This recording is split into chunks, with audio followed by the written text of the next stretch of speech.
साथियों, ये video special उनके लिए बनाई गई है जो मेरी उम्र के हैं। मेरी उम्र के लोग हो सकता कुछ निष्क्रिय हो गए हों, कुछ होने वाले हों।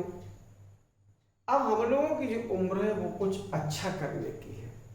अच्छा करने का मतलब है कुछ परोपकार करने की है, कुछ सुधारने के लिए। भगवान ने हमें भेजा था कुछ, जो कुछ बाकी रह गया है उसको सुधार करके, हमारा भजन पूजन करके, कुछ परोपकार के काम करके और फिर वापस जाने के लिए। लेकिन इस बुद्धि में, इस मकड़ी के जाल में, इस गृहस्थी के जाल में हम ऐसे फंस गए कि हम कुछ भी नहीं कर पाते। लेकिन अब भी टाइम है, अब भी टाइम में हम कुछ कर सकते हैं। मैं सोच रहा हूँ कुछ लोगों का अगर ग्रुप बन जाए तो मैं कुछ असहाय लोगों के बीच में रहना चाहता हूँ। मेरी सोच है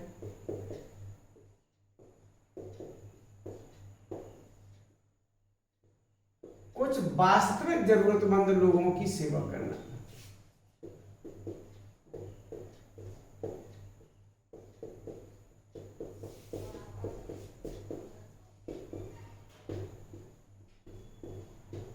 लेकिन हम वास्तविक जरूरतमंद किसी राजनीति के शिकार ना हो, कोई धोखेबाज ना हो, कोई ढकोसलेबाज ना हो, हम वास्तविक। मैं चाहता हूं इनके बीच में कुछ जीवन जिया जाए, क्योंकि जीवन में अगर कुछ गलती होती है तो इनके साथ रहेंगे, अगर इनकी सेवा करने के पश्चाताप हो जाए। दूसरा, मैं कोशिश करता हूं कि जो मेरी उम्र के लोग हैं, मैंने सुना है कि संगीत से तनाव दूर होता है। मैं उनके लिए चाहता हूं कि संगीत के लिए भी कुछ समय मिले। हालांकि मैं कभी कभी टूटे फूटे गाने डाल देता हूं, कभी बांसुरी की धुन डाल देता हूं। मैं फिर भी चाहता हूं कि मेरी उम्र के अगर कुछ लोग ऐसे हों जिनको संगीत में रुचि है, तो आइए हम क्यों ना एक ग्रुप बनाएं, अपना मानसिक तनाव दूर करें। ठीक, अपन चारों तरफ की अब चिंता छोड़ें अगर मेरी उम्र के हैं तो, क्योंकि अब जीवन में कुछ भी नहीं बचा। ठीक, तो ये मैंने संगीत के लिए रखा है जो हम उम्र लोग हैं। ठीक, आजकल तो छोटे छोटे बच्चे भी बहुत गजब का कर रहे हैं, वो वास्तव में बधाई के पात्र हैं। हम लोग तो उनके आगे किसी लायक भी नहीं है। तीसरा, जो मैंने चैनल बनाया है शिक्षा का चैनल बनाया है, वो मैंने बनाया है BM सोनी सर के नाम से यूट्यूब पर। फेसबुक पर भी मैंने बनाया है बाल मुकुंद स्वर्णकार के नाम से।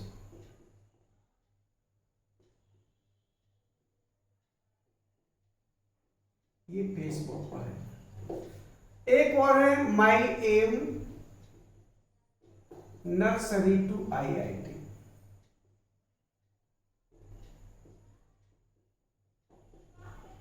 ये भी फेसबुक पर हमारा एक पेज है, और एक पेज हमारा है जीवन आनंद के नाम से।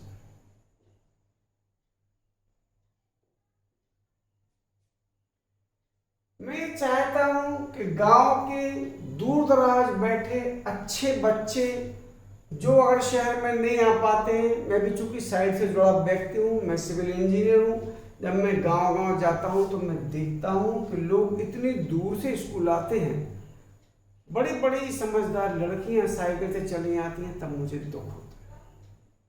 हम तो शहर के हैं, हम तो अपने बच्चों को यहाँ से आधा किलोमीटर दूर भी जाना हो, किसी स्कूल में जाना हो, तो हम उनको मतलब 2 पहिया वाहन उपलब्ध करा देते हैं। लेकिन गांव के बच्चे 5-5, 7-7 किलोमीटर साइकिल से चले जाते हैं, पैदल चले जाते हैं, कभी कभी हमसे भी लिफ्ट मांगते हैं और हम रुक जाते हैं, क्योंकि हमें पता है जो बीज हम बोएंगे वो ही हमें मिलेगा, कोई अलग से नहीं मिलेगा। अगर गेहूं बोएंगे तो गेहूं मिलेगा। अब हमारी उम्र कुछ परोपकार करने की है, इसलिए मैं निवेदन कर रहा हूं सबसे कि मैं शिक्षा के क्षेत्र में रोज 2-4 वीडियो बनाने की कोशिश करता हूं। मेरी उम्र भी 61 साल के आसपास है, ऐसा नहीं कि मैं जवान हूं, लेकिन मुझे लगता है कि अब ऊपर जाने का जब समय आने वाला है तो उसके पहले कुछ ऐसा काम कर लें कि अगर मान लो जब हमें जाना पड़े तो कुछ तो लगे कि हमने कुछ किया है। अगर हम अपने बच्चों में, बच्चों के बच्चों में अगर इन्हीं में हम उलझे हैं और केवल यही सेवा कर रहे हैं, अपने बच्चों को ले आओ छोड़े आओ, ले आओ छोड़े आओ, इन पर बहुत सारा खर्च कर दो, इसमें खुशी समझ रहे हैं, वो अच्छी बात है, वो आपकी नैतिक जिम्मेदारी है। लेकिन हमारी नैतिक जिम्मेदारी ये भी है कि हम एक आध बच्चे की शिक्षा का खर्च भी उठाएं, वो आपके परोपकार में गिना जाएगा। कुछ अन्नदान भी करें, वो आपके परोपकार में गिना जाएगा। जैसे हमने सोचा कि हमारा उद्देश्य कुछ वृद्ध लोगों के बीच में रहा जाए, क्योंकि हम भी वृद्ध होंगे, वो कौन से चार कंधे हैं जो हमारा सहारा देंगे, हम तो नहीं जानते, आप लोग जानते हैं तो मुझे पता नहीं है। इसलिए मैं चाहता हूं कि जीवन बहुत अंधा है, जो भी बोले बहुत सोच समझ के बोले, जो भी करें बहुत सोच समझ के करें, जीवन में किसी का दिल ना दुखाएं, लेकिन परोपकार को आप फिर भी सर्वोपरि रखें, क्योंकि परोपकार माने वो उपकार जो आपने दूसरों के साथ किया है, वो भी जो आपने दूसरों की खुशी के लिए डाला है, वो कभी खराब नहीं होता। वो जब भी उभरेगा आपको, आपके परिवार को, आप कहीं ना कहीं ऐसा कुछ दे जाएगा जो आपको कब ताज्जुब होगा। ठीक, तो मैं चाहता हूं कि जो वीडियो देख रहे हैं वो बीएम सोनी सर के नाम से ये चैनल है, इसको सब्सक्राइब करें और कम से कम 2-4 बच्चों तक वो पहुंचाएं। मैं मैथ के, फिजिक्स के और इंग्लिश के टॉपिक भेजूंगा।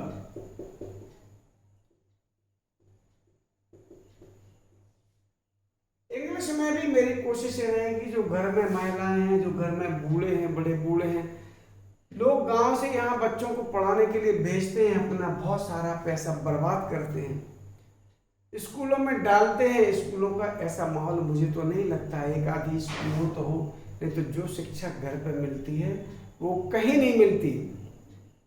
जिसने लाइट बनाई थी, एडिशन नाम था उस बच्चे का, उस बच्चे को स्कूल से बाहर निकाल दिया गया था।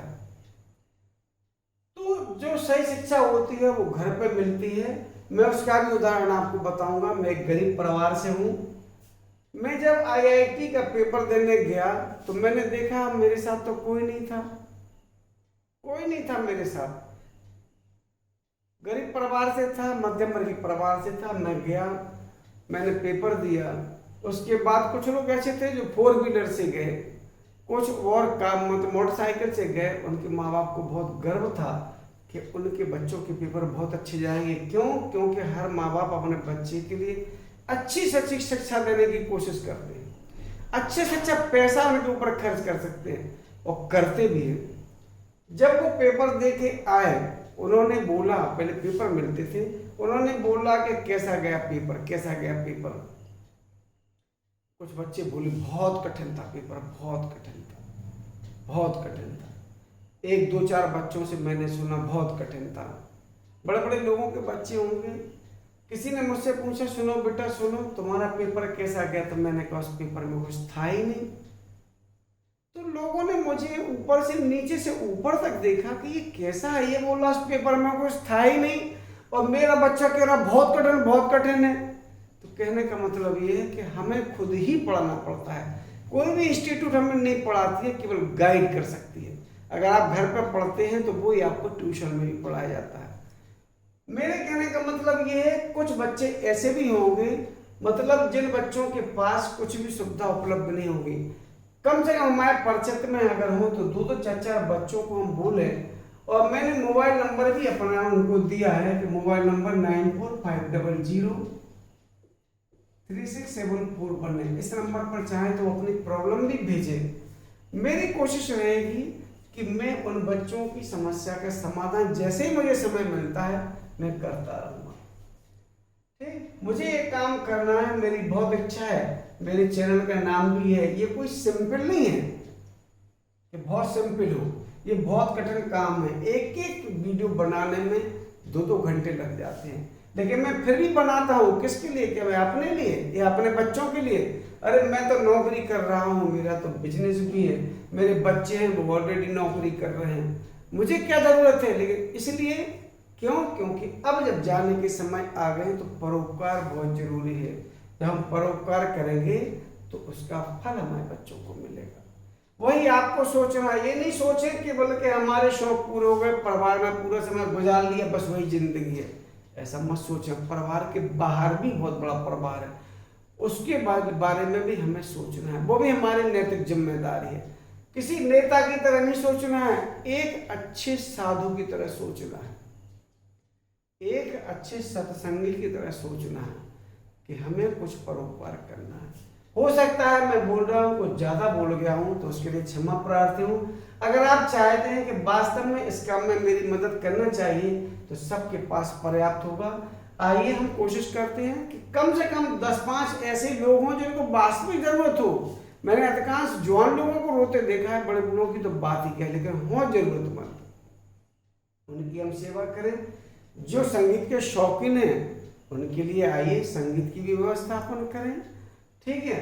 और बाकी शिक्षा के क्षेत्र में मैंने आपको बता ही दिया है कि शिक्षा के क्षेत्र में कहीं भी गरीब बच्चे आपको मिल जाएं, कहीं भी आपको बहुत होशियार बच्चे मिल जाएं, दूर दराज क्षेत्रों के बच्चे मिल जाएं, अगर आपके संपर्क में नहीं है तो आपके ग्रुप में होंगे तो आप अपने अपने ग्रुप में शेयर करें और अपने दम पे वो बच्चे निकलें।